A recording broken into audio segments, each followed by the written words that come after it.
Alright, welcome to Act 2, starring Alucard. Yeah.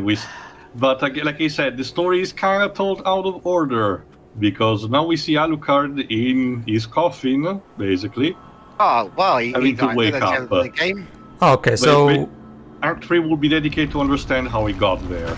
okay, so Still basically, Dracula's son or no? so is the idea that every time a new character shows up, they do this thing where okay, now let's see how this character got here. Yeah, pretty much. Okay. Then. Kind of. Like, I mean, You Well, again. Well, I don't. Well, that can work if handled By well. the end, Pedro, don't worry.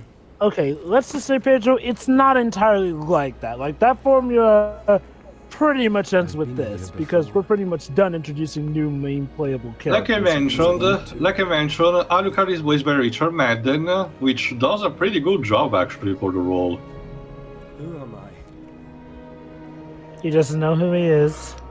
Again, lots of influence from Christmas Your Carol in this neighbors. game, considering Your how the na- spirit acts like a lot like the Ghost of Christmas. okay, yet to come. okay. Did he find out his name was Soulsucker69 or something? Underscore. Nice! Not this. Please, not this. I made that account when I was in middle school. It was funny. Wasn't supposed to be like this. What does that mean? And by that you mean you made it like 2 months ago, okay? Basically, Alucard's entire point is kill back Dracula, daddy's issues and all. Oh, just like in the mainline series. However, here it's complicated. And how convenient, this spirit has a different kind of whip for Alucard to use. Yeah, sadly, if you wanted to see Alucard actually using his traditional one-handed sword, kind of like in Symphony of the Night, you're gonna be a bit disappointed because it works kind of like the same as the other characters. Oh, but look at that, though. This Alucard also refers to Dracula's father, but wait, that would mean that Dracula had another son. Did he? A more vampiric one, kind of like in the original timeline. For those who will recall, Trevor is technically the Awakening son from of dead at Gabriel. 30 years of being in the ground, Alucard discovers the true fate, to become that which to swore to destroy. There is little left of the man who once walked in the sunlight. A They sad literally- and painful memory of which was lost, but in its place a strong desire for revenge upon the one who made him. They literally The dark just... version of the combat Okay. cross used by the Brotherhood Elite, created by the Toy Maker, brightest pupil of Gandolfi. This parody is the result of decades of research with a metal, and extracted directly from the Shadow Plane. The weapon is extremely hard and perversely sharp. Basically, the Toy Maker is the person that we have learned has done all the traps. Wait. Sylvester Stallone's in the game? Yeah. And one thing that he loved to do was to copy, weapons and gadgets from Gandolfi. This will become important both for this and also Shadow 2. I love how they literally just spoiled the twist that Alucard is a relatively new vampire. Like, I get that here and there, but again, by spoiling that, they've kind of given away a bit of a twist with who he is. Now, I'm not going to state it outright, but... But anyway, gameplay-wise, Alucard works exactly the same as Simon. The only difference is that he doesn't have the same amount of, he doesn't have the actual same, side weapons. He will get his own, and he's also his own set of powers to compensate that, particularly tied to, vampirism and everything.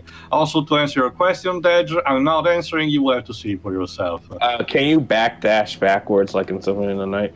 Sadly, no. The rolling is the same. In Lords of Shadow 2, I can tell you this, in Lords of Shadow 2, both Dracula and Alucard, when playable, can actually perform that instead of the traditional dodge roll.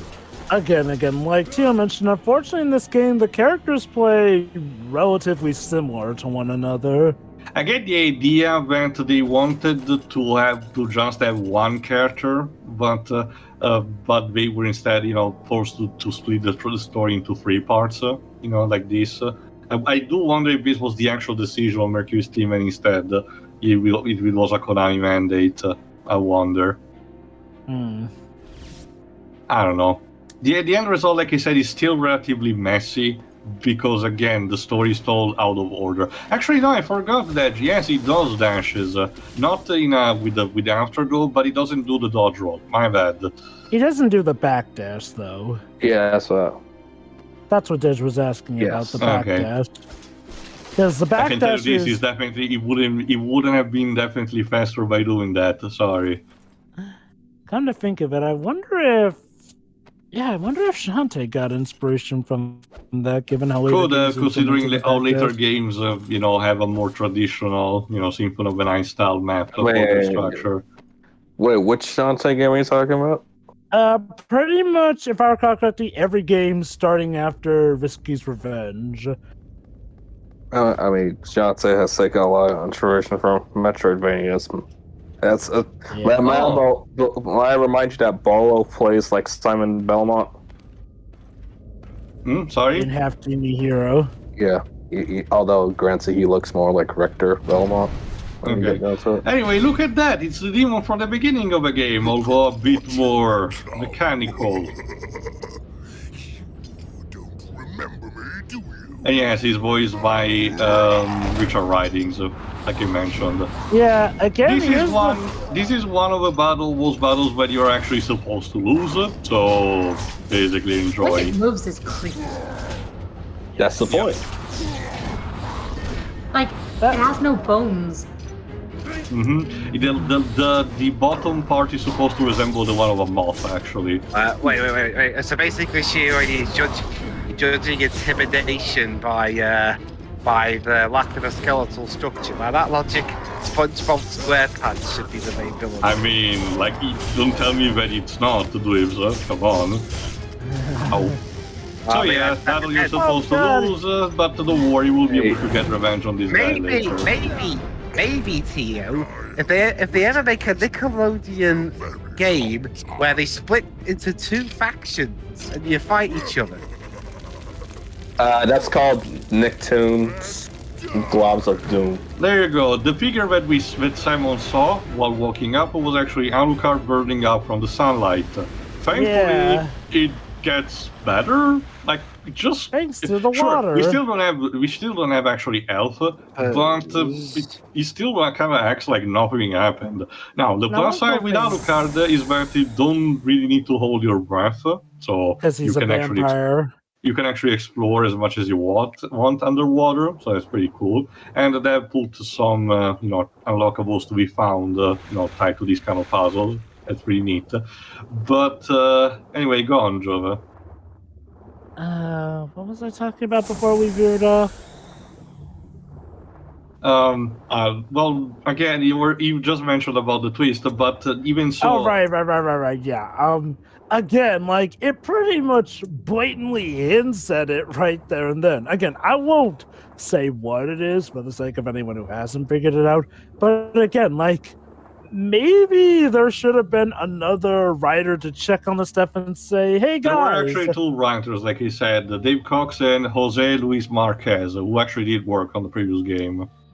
I mean, again, it's so weird how However, like I said, Jovan, on a writing kind of level, both of them were not really experienced, never really much experienced. Some of these problems would extend to Lords of Shadow 2, not so much the whole spoiling stuff, but Lords of Shadow 2, okay, I'm going to argue this, I don't feel like it has the strongest plot of the three. Like, okay, if you were to ask me, I still feel like the game that had its foundations put down the best was the first game in most categories. Granted, I will say that I do feel like Lords of Shadow 2 did do some things better than it, but in terms of being the overall full package, I'd say Lords of Shadow has Lords of Shadow. Anyway, our first sub-weapon is, of course, a swarm of bats. Because, being a vampire allows you to control bat projectiles. You could almost say they're kind of like batarangs. Anyway, fun trivia, Jose Luis Marquez is apparently the director of both Samus Returns and the upcoming Metroid Dread. So, that's pretty cool. How interesting.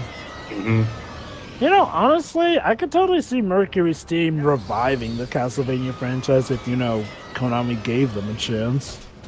Well, okay, for the time being, And just, I just want them to just stick with Metroid, and we'll see what happens. Like I said, the company had part of their stocks being purchased last year by a movie company called Nordisk Film, and I still don't understand why, So I just hope that for the future they just stick to work with Nintendo or whoever they will work with that actually can have their capabilities being channeled fine enough. It's really hard to see what Konami are up to these days. Well, for the time being, when it comes to they are about to actually release an original property. I did remember seeing it, the news about it. Let me see if I can actually check it properly. It's going to be their first AAA game in a long time. Even honestly. the original IP. I think it's similar to Danganronpa, if I recall correctly, but let me check again just to be sure. And yes, as you see here, Alucard can also feed off of enemies to regenerate health. Yeah. It's a mechanic that will return also in Lords of Shadow 2, obviously. Let me see. Okay, for all the criticisms I do throw at this trilogy, and this game in particular, I do like how all three games do feel like they tie in one another. And not just for the sake that they're part of the same franchise. Like, you see here bits from the original, but also stuff that will show up again in Lords of Shadow 2. And that's nice. You don't always get franchises that feel disconnected, sadly. There we go. Aside from having a new Getsu Fulmaden Java game in development, which again is pretty neat, they're also localizing the first one, which surprisingly Which means cool. I guess we'll have a replay of that game. Yeah, definitely. The first time we did that game was when Darkstar was still a regular member. Anyway, the new IP that I mentioned is called the Crime Site, which apparently it's a PC exclusive, and it's about, if I recall correctly, investigation. It's about a murder case where the victim is yet unknown. A group of travelers gets known by a blizzard, leaving them to fend themselves until help arrives. Unbeknownst to them, there is a quote-unquote villain hidden among them with their murderous sight set on a target they wish to destroy.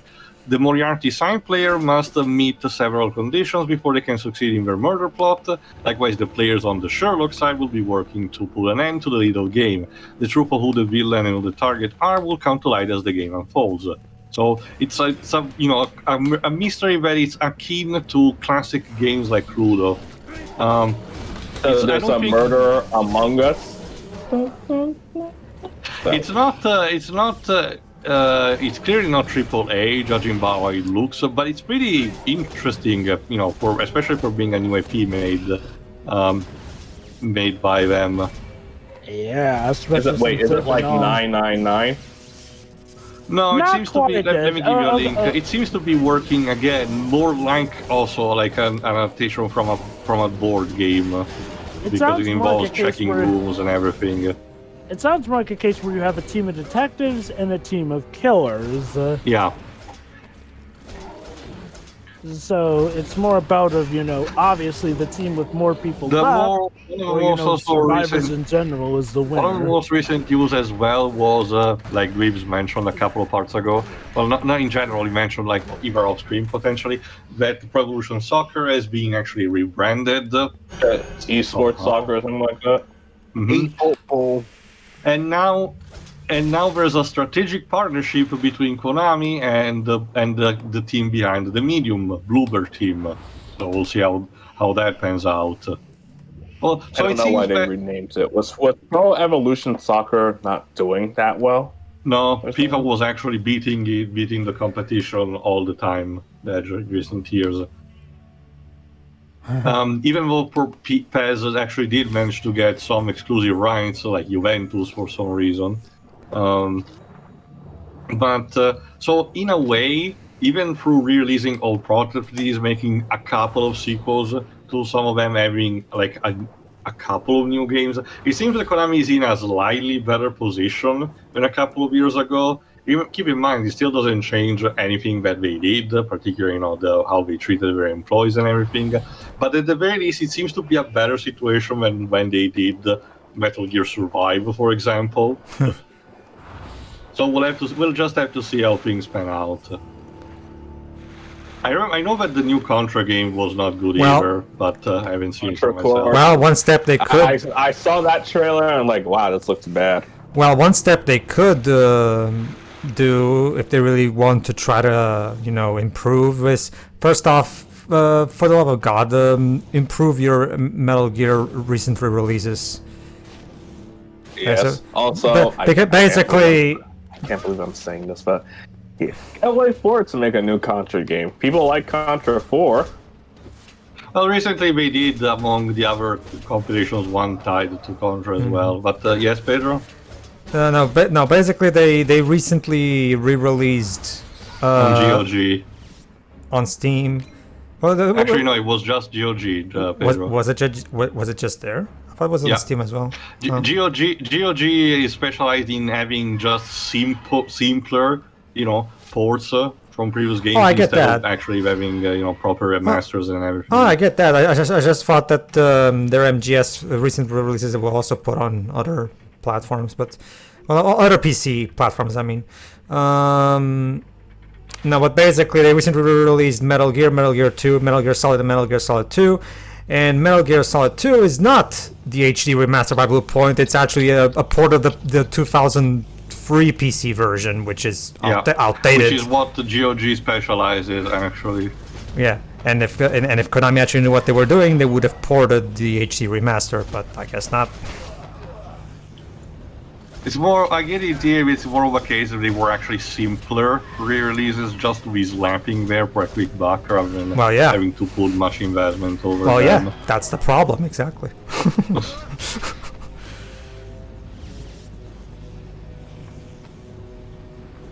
There we go. This Anyway, music sounds very Lords of the Ring-esque. well, remember, Jova, the first game did took a lot of inspiration from that when it comes to aesthetic and presentation.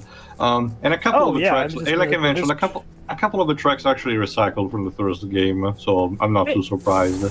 So, the way to explain this game's plot is essentially this. It starts off modern, then basically goes backwards with the start of each chapter until it then these comes take back place. to These modern. take place around the same time as Chapter 1, actually. Well, okay. Well, you do get what I mean, though, Eichel. It sort of is moving back each time with the transition of each chapter, with the exception of the last one, which pretty much then brings us back to the finale, essentially. Yeah. The very last scene that you see is what happens at the very end of the game. Yes. Which, again, is something that one can always find to be a weird, if not somewhat teasing way to arrange a game. Mind you, I'm fine with this game's story, but I'm not gonna lie, it feels like such a weird thing. Like, again, why Like I not mentioned just in the have first part, it could have been, actually been told in order, and I don't think, that much would have changed, at least story-wise, mind you. The only reason why I didn't deliberately decide to showcase the story in the order that I thought, would have been better to be shown, is because, gameplay-wise, Chapter 3 incorporates stuff that's, that is introduced in Chapter 2, Maybe it would have been felt a bit odd to showcase that. I actually do have a bit of a theory, Tia. With how much the gameplay text and mechanics spoil plot elements, I wonder if it was originally going to be in order, and that's why a lot of the game text spoils stuff that, well, the story folks should not know yet. I don't know. Point. Like, it's just speculation at that point. Yes, and speculation is quite a wild game, ain't it? Mm-hmm. Mind you, this game is still a good play, I'd say. I would recommend Even it. in general, Again, like I said, I still, in case, stick to the PC version for having the best experience. The only reason I didn't is because, again, my toaster cannot run this very much properly and in 1060 fair, per second. the 3DS version will hold together fine enough, and again, arguably has better lighting, sadly. You're better off buying it now before they eventually shut down the. I forgot 3DS there was a physical edition, Dej. I know, but I have a feeling that 3DS games have spiked in prices. Yeah, as they of did, late. because again, Nintendo loves to not apply discounts or reprinting. Anyway, Time to have our first boss fight, actually, if I recall correctly. Actually, no, we don't. Sorry, it's just a new enemy type. Against a different type of a flea. Oh, you piece of shit. Yeah, Alucard just learns like that the power of a beast. You know, classic vampiric power that allows you to phase through an object, or sometimes an enemy, like this group of fleamen that loves to play cavalry. They're kind of the comic reliefs if you haven't been able to guess yet. I mean, yeah, pretty much. Again, it's weird that this trilogy never got its take on Frankenstein in it. And when I say Frankenstein, I do mean the creature. Yes, pedantic stuff about... Not even the mummy actually is present, which is also another rather recurring, meat boss kind of enemy. It's weird. I don't know. I guess to be fair, the mummy felt a bit too out of place for the mythos of Dracula. Like, unless you had a very good excuse, like saying that, it was a sarcophagus imported from Egypt or stuff like that. I don't know. Problem of Assassin's Creed modern setting, i.e., most of the modern setting takes place in dull buildings, sewers, and all people want is an Assassin's Creed that takes place in feudal Japan. We already have it, Deji. It's called Ghost of Tsushima. Let me put it like this. It doesn't have the word Assassin's Creed in it. I don't think so. Exactly. Hey, speaking of Assassin's... Checkmate, atheist. And yet, what's up with that meme? That doesn't even make any sense to use that in this context. It's a copy pasta, Pedro. I'll mention it later. Yes, sure. And yet, somehow with Ubisoft, making something as simple as a pirate game, but they basically already have a pirate game, is somehow nearly impossible because it's been about a decade. Too many times. With Skull and Bones and... About a decade, bro. Dude, that game got announced back in 2017.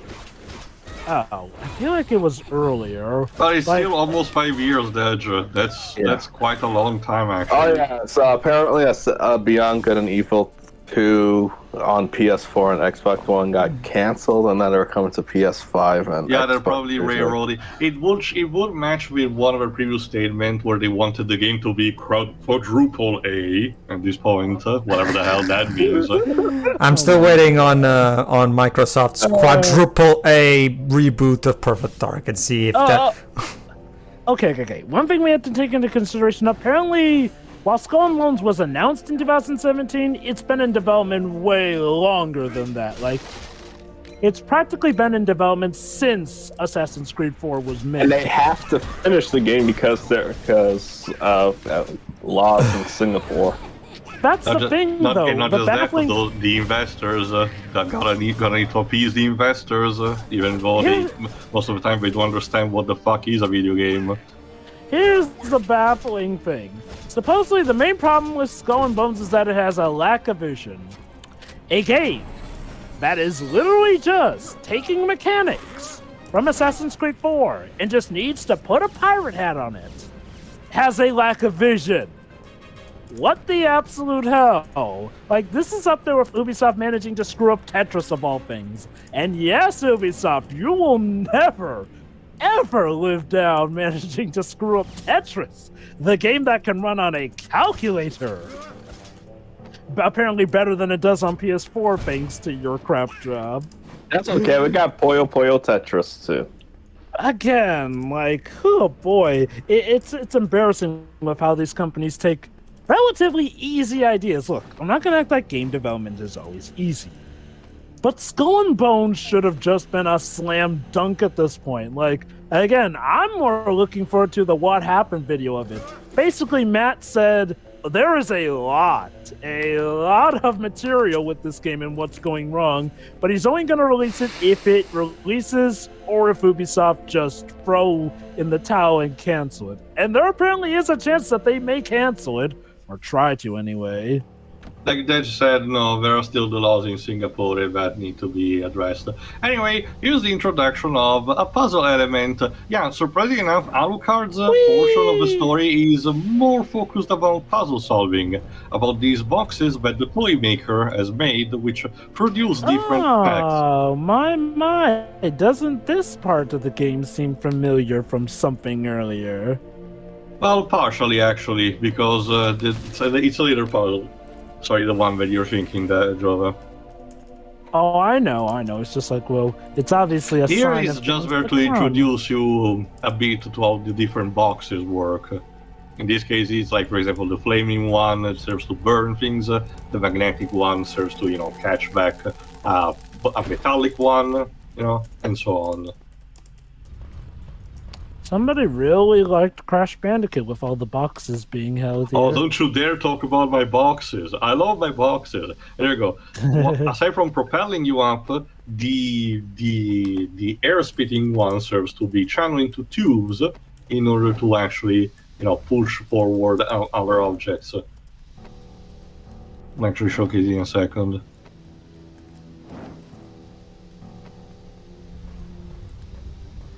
There we go.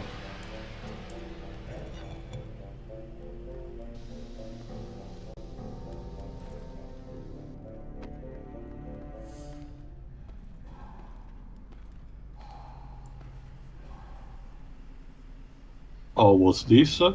I remember, this is the moment where Simon was actually fighting the puppets, so we need to find a way to stop them coming.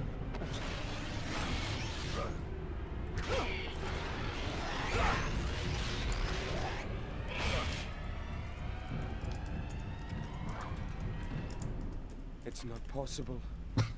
No. It's not true. It's impossible. That's your feelings. We already did that in the Sucker, previous you game, know that to be just true. lives. Also, that face.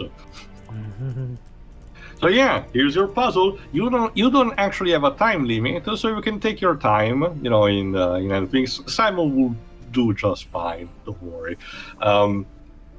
So there you go. The screen pans out, and you have to actually work. So let's move on. You may recognize this music, dweebs. Is this Fire Emblem? No. Leighton? I said dweebs. Dweebs? Hang on, I'm listening to it. I think this is 14 music. Yes, classic standard dungeon theme from A Realm Reborn. So, hey guys, did you hear about the hit MMO Final Fantasy XIV now? I'm actually currently started finally the Stormblood portion.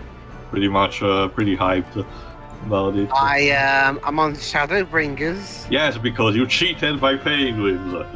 It's not easy if you do it the legal way and buy the expansion and all the other stuff with it. Prince is a gamer, don't you know? Well, so what's the usual way you're supposed to proceed to? By playing it, Jova. That's I was considerably behind by then. Well, even I am currently behind it. Even that is not discouraging me to just keep, everything about it.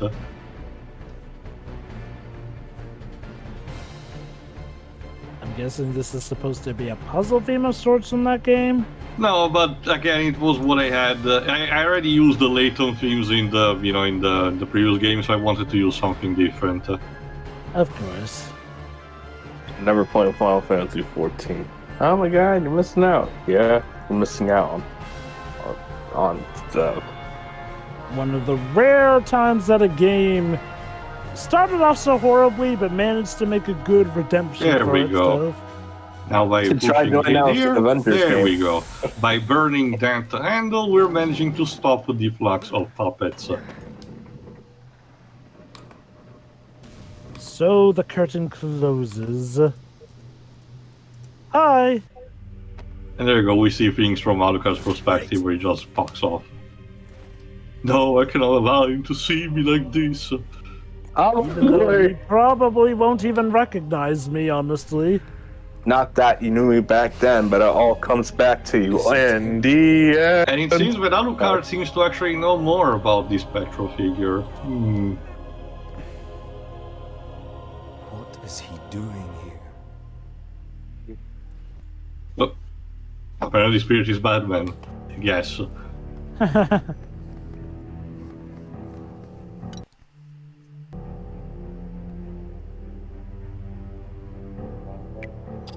But yeah, that's pretty much it for the time being.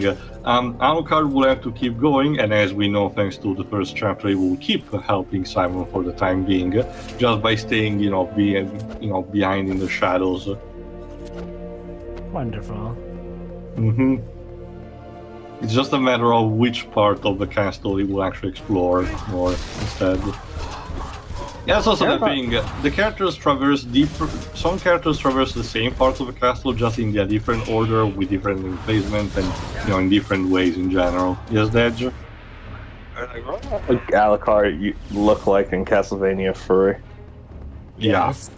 Yeah, it's just like then he got that massive redesign and something in the Thanks to the artist, Hey, the beauty Kojima. sleep. The beauty sleep did wonders.